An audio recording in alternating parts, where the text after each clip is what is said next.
राम राम सभी को। कैसे हैं आप सभी? उम्मीद करता हूं आप सभी बहुत अच्छे होंगे और अपनी तैयारी को बहुत अच्छे से कर रहे होंगे। दोस्तों, एचएसएससी ग्रुप डी के फॉर्म स्टार्ट हो चुके हैं। आप सभी ने फॉर्म भर दिए होंगे। जिन्होंने फॉर्म नहीं भरा है भाई, फॉर्म जल्दी जल्दी भर देना, ठीक है? क्योंकि लास्ट डेट का इंतजार मत करना, बाद में वेबसाइट में प्रॉब्लम आ जाएगी और फॉर्म नहीं भर पाओगे। पूरी तैयारी है वो खराब चली जाएगी, ठीक है? और फॉर्म भरते समय यह भी ध्यान रखना है कि फॉर्म में कोई भी मिस्टेक, कोई भी गलती नहीं होनी चाहिए। तो आज वाली क्लास में हम मैथ के बड़े ही शानदार क्वेश्चंस करने वाले हैं।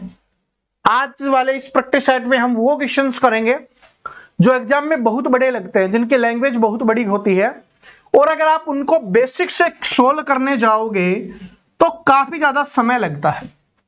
लेकिन इस भेजे का अगर हम थोड़ा सा इस्तेमाल कर लें, जितना हम इस्तेमाल करते हैं उससे थोड़ा सा ज्यादा इस्तेमाल कर लें, तो बहुत कम समय में उन क्वेश्चंस को हम सोल्व कर सकते हैं। और ये वो क्वेश्चंस हैं जो हर बार एग्जाम्स में आते हैं, चाहे वो कोई भी एचएसएससी का एग्जाम हो, और स्पेशली आपके ग्रुप डी के एग्जाम्स में तो आते ही हैं। और जितने भी मैंने क्वेश्चंस लिए हैं, ये सारे के सारे आपके पिछले ग्रुप डी के एग्जाम्स में पूछे गए क्वेश्चंस हैं, ठीक है? तो इसमें कोई भी डाउट नहीं करना कि इजी हार्ड ये बोला, कुछ नहीं करना, ठीक है? चलो समझाते हुए चलूंगा, बड़े प्यार से समझ लेना, और एग्जाम में कैसे करना है वो भी मैं आपको बताऊंगा स्पीड से, ठीक है? क्योंकि एग्जाम में स्पीड बहुत ज्यादा जरूरी है, वरना बहुत सारे स्टूडेंट क्या करते हैं, मैथ और रीजनिंग में ही फंसे रह जाते हैं और उनका समय चला जाता है।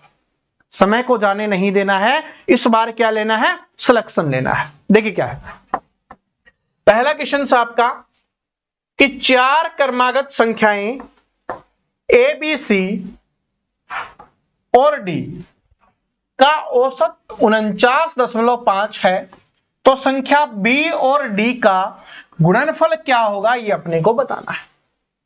बात समझ में आ गया? 4 संख्याएं दी गई हैं और उनका औसत दिया गया है 49.5, यानी कि 49.5 दिया गया है।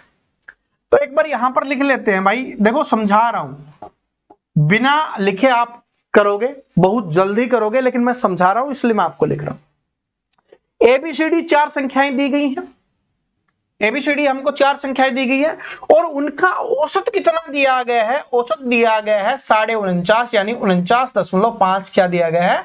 औसत दिया गया है, एवरेज दिया गया है। सबसे पहले इस चीज को समझो, औसत होता क्या है, एवरेज होता क्या है? आंकड़ों का योग बटे आंकड़ों की संख्या। ये तो सभी ने रट रखा होगा, लेकिन अगर सिंपल भाषा में, आपको देसी भाषा में बताऊं तो औसत होता है बीच की संख्या, ठीक है? जैसे कि अगर 2 और 3 का औसत बात करें तो आप क्या करोगे? आंकड़ों का योग दोनों को जोड़ोगे 5 और बटे में 2 करोगे तो कितना आ जाएगा? 2.5 आ जाएगा। लेकिन ये 2.5 क्या है? इन दोनों की क्या है? बीच की संख्या है। तो औसत क्या होता है? बीच की संख्या। और यहां पर 49.5 दिया हुआ है, इनके बीच की संख्या क्या होगी? 2 इधर संख्या है, 2 इधर संख्या है, तो बीच वाली संख्या क्या आएगी? यहां पर आएगी। और इसका मान कितना दिया गया है? 49.5। तो 49.5 बीच की संख्या है, तो इससे पहले वाली संख्या क्या होगी? 49 होगी। इसके बाद वाली क्या होगी? 50 होगी। कितना समझ में आ गया? 50 के बाद वाली क्या होगी? 51 होगी। और ये क्या होगी? 48 होगी। आप बोलोगे सर जी ऐसे कैसे लिख दिया, और कुछ भी हो सकता है। देखो ये लाइन, 4 क्रमागत संख्याएं। 4 क्रमागत का मतलब होता है क्रम के अनुसार। जिस प्रकार से हमारे गिनतियां चलती हैं ना, क्रम के अनुसार 1 2 3 4 5 4, वैसे ही है। तो अगर हमारा 49 और यहां पर 50 आया है, तो इसके बाद वाली 51 और इससे पहले वाली 48, ठीक है? अब हमसे क्या पूछा है? बी और डी का गुणनफल क्या होगा? बी और डी का, तो बी का मान कितना निकल के आया अपना? 49, तो 49 गुना में डी का मान कितना निकल के आया? 51 गुना में 51 करेंगे, आपका आंसर निकल के आ जाएगा 49 और 51 को आप गुना कर लेना, और इसको गुना करोगे तो क्या आएगा? 2499 आ जाएगा, है ना? समझ में आ गया कैसे करना है? बात समझ में आ गई? बस दोबारा समझा रहा हूं। देखो अब बिना लिखे कैसे करना है। देखिए ए बी सी डी 4 क्रमागत संख्याएं हैं और 49 क्या दिया गया? उनका औसत दिया गया है, यानी कि इन दोनों के बीच में क्या है? यहां पर आपका औसत है। तो इससे पहले वाली 49, इसके बाद वाली 50, और ये 51 और ये 48। बी और डी का करना है तो ये 49 और 51 को गुना करेंगे, तो 49 और 51 को गुना करेंगे तो इकाई का अंक क्या आएगा? 9। और सिर्फ 9 इसी में है, बाकी किसी में नहीं है। इसलिए तो मैंने तुरंत आंसर लिख दिया, गुना करने की आवश्यकता नहीं पड़ी। थोड़ा स्मार्ट बनो। जब हमें इकाई के अंक से ही हमारा आंसर आ रहा है तो और कुछ करने की आवश्यकता ही नहीं है। बात समझ में आ गई? कर लोगे अब आराम से, एग्जाम्स में आएगा, उड़ा दोगे इसके छक्के। समझ में आ गया कैसे हुआ? 49 कैसे आया, 51 कैसे आया, दोनों को गुना करने पर इकाई का अंक 9 आ रहा है। ये बस गुना करने की भी आवश्यकता नहीं है। ठीक है, चलो अब दूसरे क्वेश्चन पे चलते हैं। बेसिक से करोगे बहुत ज्यादा समय लगेगा, बिना बेसिक के शानदार करो। ये देखिए क्या है, दूसरा क्वेश्चन है, ये हर बार एग्जाम्स में आता है। 20% तथा 10% के दो क्रमिक बट्टों के तुल्य एकल बट्टा क्या होगा, ये अपने को बताना है। बट्टे का मतलब होता है छूट, डिस्काउंट। इसको ऐसे समझ लो कि इसको डिस्काउंट या छूट बोला जाता है। अब हमसे बोला है कि एक 20% की छूट दी जा रही है और एक 10% की छूट दी जा रही है। इन दोनों छूट के बराबर एकमात्र छूट कितनी होगी, कि भाई अलग अलग छूट ना दे, एक साथ दे दे, तो वो कितनी होगी ये हमें बताना है। तो जो छूट है इसका मतलब कमी हो रही है, माइनस हो रहा है। तो इसके लिए क्या फॉर्मूला है, -a -b प्लस ab/100, ये फॉर्मूला होता है। -a तो यानी कि -a मतलब पहली जो छूट है उसको लिखेंगे, -b मतलब जो दूसरी छूट दी गई उसको, और माइनस माइनस गुना होके क्या बन गया, प्लस बन गया। a गुना b यानी पहली गुना दूसरी और बटे में 100 कर दो। माइनस का क्या है, माइनस का 20 है, फिर माइनस का क्या है 10 है, दोनों को गुना करेंगे, जोड़ का निशान है, तो 20 और 10 को गुना करेंगे तो कितना आ जाएगा 200, और बटे में क्या आ जाएगा 100। 2 0 से 2 0 कैंसिल, यहां से कितना बन गया, माइनस का 30 बन गया, और इधर से क्या बच गया, प्लस का 2। तो माइनस के 30 में से प्लस का 2 जाएगा तो कितना बचेगा, माइनस का 28 बचेगा। यानी छूट कितने की है, वो है 28%। इन दोनों के बराबर क्या होगी, 30%। अब ये तो हो गया फॉर्मूले से हमने किया। अब बिना पेन के करना है क्योंकि एग्जाम में जल्दी आंसर निकालना है। ऐसे क्वेश्चंस के लिए भी इतना सॉल्यूशन करेंगे तो फिर क्या फायदा पढ़ने का। देखो क्या करना है कि इन दोनों को जोड़ो, इन दोनों को जोड़ेंगे तो कितना आ गया, 30 आ गया। तो अगर मान लो कि अगर सिंपल होता तो 30 हो जाता, लेकिन भाई इसमें छूट देने के बाद कमी हो जाती है और फिर जाके ये छूट मिलती है। तो ये तो 30 हो गया, 30 में इन दोनों का गुना करके 2 0 हटा के माइनस कर दो। तो 2 0 तो हम यहां से ही हटा देते हैं, 2 0 हट गई, गुना कर लो। अब 2 आ गया तो 2 माइनस कर दो, 30 में से 2 माइनस करोगे तो कितना आएगा, 28 आएगा। बात समझ में आ गई? ठीक है, दोनों को जोड़ना है, इन दोनों को गुना करके 100 से डिवाइड करके जो भी आएगा वो माइनस कर देना है। मान लो कि जरूरी नहीं कि 0 ही लिखा हो, इस 10 की जगह तो 15 भी तो लिख सकता था। तो क्या करना है कि दोनों का गुना करके 2 बटे में 100 से भाग दे देना है। जो भी आएगा, चाहे दशमलव में आओ चाहे कैसे भी आओ, उसको आप आराम से कर लेना। उसको क्या करना है, हमें माइनस करना है। तो ये इंपॉर्टेंट क्वेश्चन है, बार बार आपके एग्जाम्स में आता है, तो अब ऐसे स्पीड से आपको आंसर करना है। अगले क्वेश्चन के ऊपर चलते हैं। अगला क्वेश्चन देखिए क्या है, इंपॉर्टेंट क्वेश्चन है, बहुत इंपॉर्टेंट क्वेश्चन है। 2 की पावर 2 गुना में 3 की पावर 3 गुना में 5 की पावर 5, कोमा लगा हुआ है, और दूसरी संख्या है 2 की पावर 3 3 की पावर 2 5 की पावर 2 और 7। उसके बाद 2 की पावर 4 3 की पावर 4 गुना में 5 7 की पावर 2 गुना में 11 का तो मैथ से बताना है। ये 2 पूछता है, या तो आपसे क्या पूछेगा, मैथ से पूछेगा, ठीक है जी, या आपसे क्या पूछेगा, ले से पूछेगा। मैथ से का मतलब होता है हमें इसका एचसीएफ बताना है, ले से का मतलब होता है हमें इसका एलसीएम बताना है। तो इसके लिए जो ट्रिक बता रहा हूं उसको ध्यान रखना, बहुत आसान बन जाएगा। क्वेश्चंस बहुत ज्यादा हार्ड लग रहा होगा कि सर जी कैसे करें, लेकिन है बहुत आसान। इससे आसान क्वेश्चंस मैथ में हो ही नहीं सकता, आपके एचएसएससी में इससे आसान क्वेश्चंस हो ही नहीं सकता। इसमें हमसे मैथ से पूछा है, यानी हमसे एचसीएफ पूछा है। मैथ से लिख के दे या एचसीएफ लिख के दे, कैसे निकालोगे? तो जब भी मैथ से या एचसीएफ पूछेगा तो ऐसी पावर हमें लेनी है जो सबसे छोटी पावर हो और जो सभी में अवेलेबल हो। पहली चीज तो क्या है, सभी में अवेलेबल होनी चाहिए, क्योंकि एचसीएफ निकालते हैं तो एचसीएफ क्या होता है, जो सभी में कॉमन होता है उसको लेता है।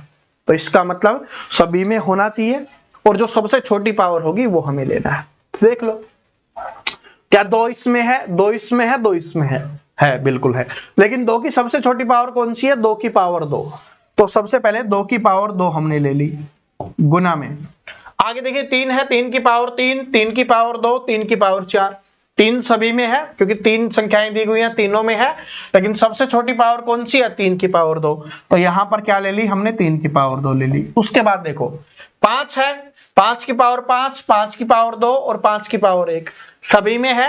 लेकिन सबसे छोटा कौन सा है? 5 की पावर 1 गुना में हमने 5 लिख दिया। उसके बाद देखिए 7 इसमें नहीं है, तो आगे और कुछ होगा ही नहीं, क्योंकि इसमें नहीं है तो बाकी किसी में हो कोई फर्क नहीं पड़ता। 7 इन दोनों में है लेकिन इसमें नहीं है, 11 इस अकेले में है, इन दोनों में नहीं है, तो कोई फर्क नहीं पड़ता। तो ये क्या हो जाएगा? आपका HCF निकल के आ जाएगा, में से निकल के आ जाएगा। ये आपका आंसर हो जाएगा। तो option number D correct answer हो गया। 2 की पावर 2, 3 की पावर 2, 5 की पावर 1, ये आपका आंसर हो गया। लेकिन अगर एलसीएम हमसे पूछते हैं तब कैसे करते? एलसीएम में हमें सभी लेना है और जो सबसे बड़ी पावर होगी वो हमें लेनी है। ठीक है, 2 की पावर सबसे बड़ी कौन सी है? 4 है, तो 2 की पावर 4 लेंगे। 3 की पावर सबसे बड़ी कौन सी है? तो 3 की पावर 4 है, तो 3 की पावर 4 लेंगे। 5 की पावर सबसे बड़ी कौन सी है? 5 की पावर 5 है, तो 5 की पावर 5 लेंगे। 7 की पावर जो सबसे बड़ी होगी 2 है, तो 7 की पावर 2 लेंगे। 11 की पावर 1 है, तो 11 की पावर लेंगे। यानी इसमें सब कुछ आ जाएगा। ठीक है जी, तो कौन सा हो जाएगा? ये वाला आपका आंसर हो जाएगा। बस इसमें 5 की पावर 5 लगा देना, ये आपका आंसर हो जाएगा। क्या हो जाएगा? एलसीएम हो जाएगा। दोनों में अंतर समझ में आ गया? बस इसी में से देख के आपको आंसर करना है, ज्यादा मेहनत आपको बिल्कुल भी नहीं करनी है। ठीक है जी, बिल्कुल भी ज्यादा मेहनत नहीं करनी है, इन्हीं से आपका आंसर निकलेगा। तो ये इंपॉर्टेंट और अच्छा क्वेश्चन है जो आपके एग्जाम्स में आता है। में से पूछे तो एचसीएफ निकालना है, जो मैंने आपको बता दिया, सबसे कम पावर, और जो नहीं है कॉमन वो नहीं लेना। और इसमें कॉमन हो या ना हो वो तो सारे के सारे लेने हैं, और जो सबसे बड़ी पावर होगी वो हमें लेना है। ठीक है, चलो आगे बढ़ते हैं। अगला क्वेश्चन देखिए क्या है। इसी राशि को 3:5 के अनुपात में विभाजित किया गया, यदि बड़ा भाग 75 है तो राशि क्या हो? इससे दो चीज पूछ सकता है, या तो आपसे राशि भी पूछेगा या आपसे छोटे वाला भाग पूछेगा, या छोटे और बड़े भाग का अंतर पूछेगा। कुछ भी पूछे सब कुछ निकाल लेंगे। इस अनुपात में दिया गया है हमें 3:5 में दिया गया है। उसके बाद बोला है यदि बड़ा भाग 75 रुपए है, बड़ा भाग मतलब बड़ा अनुपात, तो ये कितना है? 75 रुपए। तो 5 अनुपात बराबर 75 हो गया, 1 अनुपात बराबर कितना हो जाएगा भाई? 15 रुपए हो जाएगा। 5 से डिवाइड करेंगे तो 15 आ गया। अब हमसे क्या पूछा? तो राशि। राशि क्या होगी? टोटल। तो 5 और 3 क्या हो गया? 8। 8 गुना 15 कीजिए, 15 इंटू क्या होता है? 120। तो क्या हो जाएगी राशि? 120 रुपए हो जाएगी। पहला चीज तो ये पूछेगा। दूसरा आपसे छोटा भाग पूछ सकता है। छोटा भाग क्या? छोटा अनुपात 3। तो 1 अनुपात का मान 15 है, तो 3 अनुपात का मान कितना हो जाएगा? 45 हो जाएगा। ठीक है, ये दोनों का अंतर भी पूछ सकता है। तो दोनों का अंतर 5 में से 3 गया, कितना अनुपात? 2 अनुपात। तो 2 गुना 15 कर दीजिए, दोनों का अंतर क्या आ जाएगा? 30। और रुपए है तो ये रुपए हो जाएगा। इस प्रकार से ये आपसे पूछता है। ठीक है, तो आराम से अपने को कर लेना है, कोई घबराना नहीं है इसमें। अगले क्वेश्चन के ऊपर चलते हैं। अगला क्वेश्चन देखिए क्या है। बहुत अच्छा क्वेश्चन है। देखो HSSC में एक ऐसा क्वेश्चन जरूर आएगा जो आपको लगेगा कि सर जी ये तो थोड़ा सा अटपटा है, ये तो थोड़ा सा अलग टाइप का है। ठीक है, जो पढ़ने वाले स्टूडेंट होंगे वही उसको कर पाएंगे, बाकी रटने वाले नहीं कर पाएंगे। देखो ये क्वेश्चन पिछली बार पूछा गया था। तो देखिए क्या है कि यदि x है वो 0 से बड़ा है और 1 से छोटा है। बड़े और छोटे का फर्क कैसे करते हैं कि जिधर ये 2 होंगी वो बड़ा और ये होगा वो छोटा।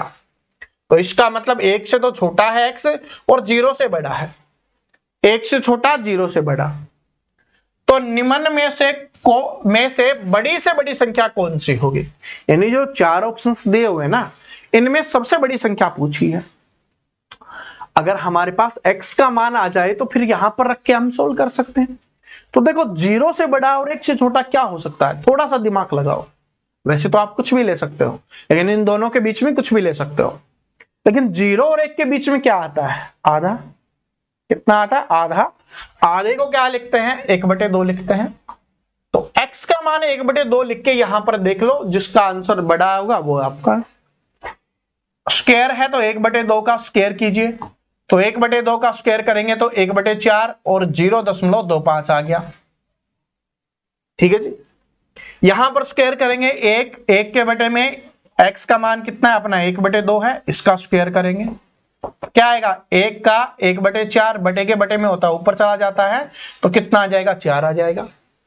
यहां पर देखिए 1/2 तो 2 ऊपर चला जाएगा, इधर से 2 आ गया और x का मान 1/2। अब इनमें देख लीजिए बड़ा कौन सा है भाई? 4 है, वो सबसे बड़ा है, तो यही आपका आंसर हो जाएगा कि सबसे बड़ा कौन सा होगा? 1/x²। इसका मान क्या होगा? सबसे बड़ा होगा। आपसे सबसे छोटा पूछा होता तो सबसे छोटा कौन सा हो जाता? 0.25। ये कितना होगा? 0.5 होगा। ये क्या होगा? 0.25 यानी कि 1/4। तो सबसे छोटा कौन सा हो जाता? सबसे छोटा हो जाता हमारा x²। ठीक है, जरूरी थोड़ी ना है कि बड़ा पूछा तो अगली बार भी बड़ा ही पूछेगा। इस बार कुछ भी पूछ सकता है, अपने को आना चाहिए। हमें इस प्रकार से तैयारी करनी है कि एग्जामिनर कैसे भी क्वेश्चंस घुमा के दे, हमको उसका सॉल्यूशन आना चाहिए। ठीक है, बात समझ में आ गई? चलो आगे बढ़ते हैं। अगला क्वेश्चन देखिए टाइम एंड वर्क के बिना आपका पेपर पूरा हो ही नहीं सकता। और टाइम एंड वर्क में ऐसे क्वेश्चंस आजकल ज्यादा पूछता है। सिंपल जो लिखे हुए होते हैं वो तो पूछता ही है, वो तो हर साल पूछता है, लेकिन आजकल ऐसे पूछने लग गया ताकि आप खुद निकालो कि एक काम को कितने दिन में करता है। देखो पढ़िए कि ए एक कार्य का 1/3 भाग 5 दिनों में कर सकता है। हमें डायरेक्ट नहीं बोला कि ये पूरा काम कितने दिन में करता है, हमें सिर्फ इतना बताया कि 1/3 भाग काम है वो 5 दिन में करता है। तो हमें पूरा निकालना पड़ेगा कि पूरा काम कितने दिन में करता है। तो मैंने क्या समझाया आप सभी को कि 1/3 लिखा हुआ है, ये 5 दिन लिखा है, तो इसका मतलब ये ऊपर वाले का मान है, यानी कि 1 भाग है वो 5 दिन में करता है। तो 3 भाग क्या है? 3 से गुना कर दो। कितने दिन में करेगा भाई? 15 दिन में। अब समझ में आ गया? आगे लिख के करने की आवश्यकता नहीं है, बस डायरेक्ट ही कर लेना कि 1 बराबर 5 है तो 3 बराबर क्या हो जाएगा? 15 है। तो 1 कितने दिन में करेगा भाई? 15 दिन में करेगा। इतनी बात समझ में आ गई। दूसरा कौन है? बी। बी उसी कार्य का 2/5 भाग 10 दिन में करता है। तो अभी समझाया था, ये ऊपर वाले का मान है, तो 2 बराबर 10 है तो 1 बराबर क्या हुआ? 5, और टोटल कितना है? 5, तो 5 बराबर कितना हो जाएगा? 25। तो बी कितने दिन में करेगा? 25 दिन में। अभी जिनको 25 नहीं समझ में आया तो ये समझना जरूरी है, वरना पूरी मेहनत खराब चली जाएगी। देखिए क्या है 25 कैसे आया वो बताता हूं आपको। 2/5 बराबर कितना दिया गया है? 10 दिन में, है ना? तो ये 2 का मान है 10, तो 2 बराबर 10 है तो 1 बराबर क्या हो जाएगा? 5 दिन हो जाएगा। टोटल निकालना है, टोटल कितना है? 5, तो 5 को 5 से गुना करेंगे तो क्या आ जाएगा? आपका 25 दिन आ जाएगा। ये इस प्रकार से आए। ठीक है, समझ में आ गया? कोई डाउट नहीं? 25 दिन। अब क्या बोला है? ए और बी दोनों मिलकर इस कार्य को कितने दिन में पूरा करेंगे? अब बिल्कुल सिंपल है, इसको सोल्व कर लिया, बाकी तो बिल्कुल इजी है। बस क्या करना है? इसका एलसीएम निकालना है। तो जो एलसीएम निकलता है वो क्या होता है? वो होता है भाई टोटल वर्क, यानी कि कुल कार्य होता है। इन दोनों का 15 और 25 का एलसीएम कितना है? 75। 75 को 15 से डिवाइड करेंगे 5 और इससे करेंगे तो 3। ये क्या निकल के आती है? क्षमता निकल के आती है, कैपेसिटी निकल के आती है, या बोल सकते हो एक दिन का काम निकल के आता है। एक दिन में ये 5 काम करता है, ये 3 काम करता है, दोनों मिलकर एक दिन में कितना काम करते हैं? 8 काम करते हैं। टोटल काम कितना? 75। एक दिन में 8, तो कितने दिन लगेंगे? 9 × 72, 9 सही 3/8 दिन का समय इनको लगने वाला है। तो 9 सही 3/8, ऑप्शन नंबर बी क्या हो जाएगा? करेक्ट आंसर हो जाएगा। क्या ये बात सभी को समझ में आ गई? बिल्कुल इंपॉर्टेंट क्वेश्चन है, बहुत इंपॉर्टेंट क्वेश्चन है, इस बात को नोट कर लेना। आपके एग्जाम्स के लिए बहुत इंपॉर्टेंट है। ऐसे क्वेश्चंस आएंगे, स्टूडेंट गलती कर देते हैं क्योंकि उनको ये लिखना नहीं आता, और जिसने इतना लिख लिया बाकी तो आप सभी को बेसिक पता ही है कि आगे क्या करना होता है। ठीक है जी। तो ऐसे अपने को आराम से करना है, बिल्कुल घबराना नहीं है। अगला क्वेश्चन देखिए क्या है कि एक मोटर वाहक दो शहरों जिनके बीच की दूरी 65 किलोमीटर है के बीच चलने में 2 घंटे 10 मिनट का समय लगता है। यानी कि एक मोटर वाहक है, यानी मोटर चलाने वाला है, कोई भी हो सकती है, बाइक हो सकती है, गाड़ी हो सकती है, कार हो सकती है, कुछ भी हो सकती है, जिनके बीच की दूरी कितनी है 65 किलोमीटर। मान लिया एक ये है, एक ये दूसरा शहर है, और इनकी बीच की दूरी कितनी दी गई है, हमें 65 किलोमीटर दी गई है। ठीक है, और इनको चलने में कितना समय लगता है 2 घंटे 10 मिनट का। अब यहां पर सिर्फ घंटे नहीं दिया गया, यहां पर सेकंड नहीं दी गई, यहां पर घंटे और मिनट दोनों दिया गया है। ठीक है, 2 घंटे 10 मिनट का लगता है, तो उसकी गति मीटर प्रति मिनट बतानी। मीटर पर सेकंड हम निकालते हुए आए हैं, किलोमीटर प्रति आवर हम निकालते हुए आए हैं, जो आसान होता है स्टूडेंट के लिए।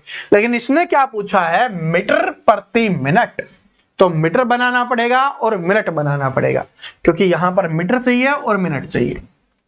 तो 65 किलोमीटर है, इसका मीटर बनाओगे तो 1 किलोमीटर में कितना होता है, 1000 मीटर होता है, तो कितना हो जाएगा भाई 65,000 मीटर हो जाएगा। दूरी कितनी हो जाएगी 65,000।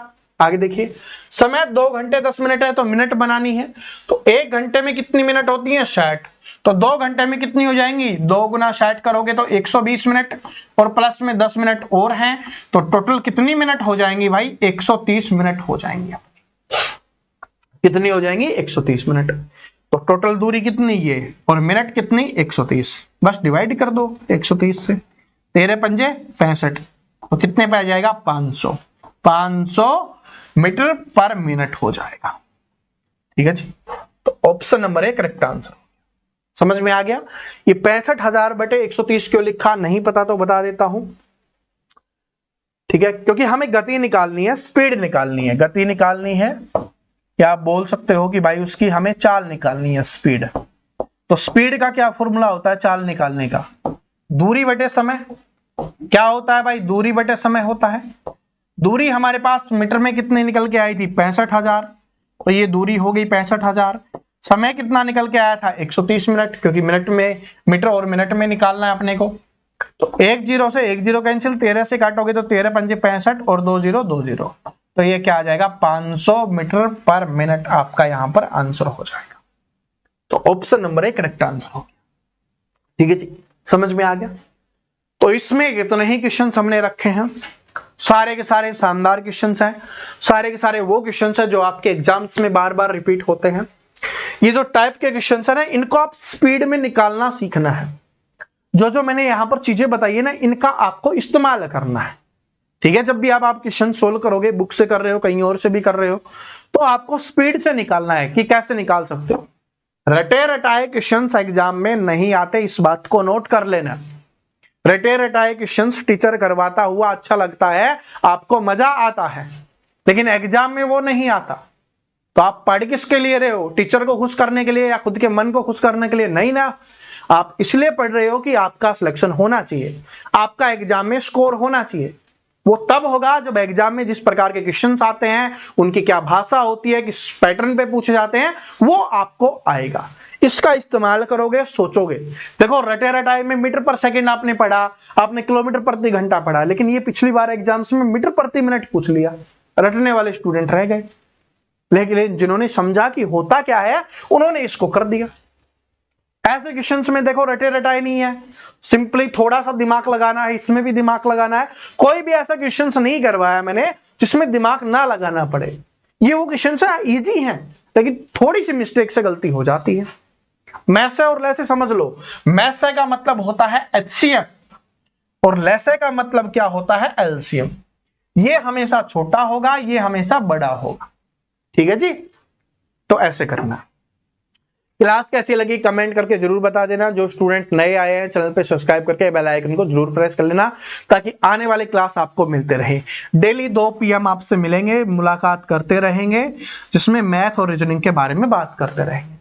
बाकी अपनी क्लासेज है वो 9 AM पे आती है और 7 PM पे, ये भी 2 क्लासेज अपनी और आती हैं, इनको भी जरूर देखते रहना। ठीक है जी, राम राम।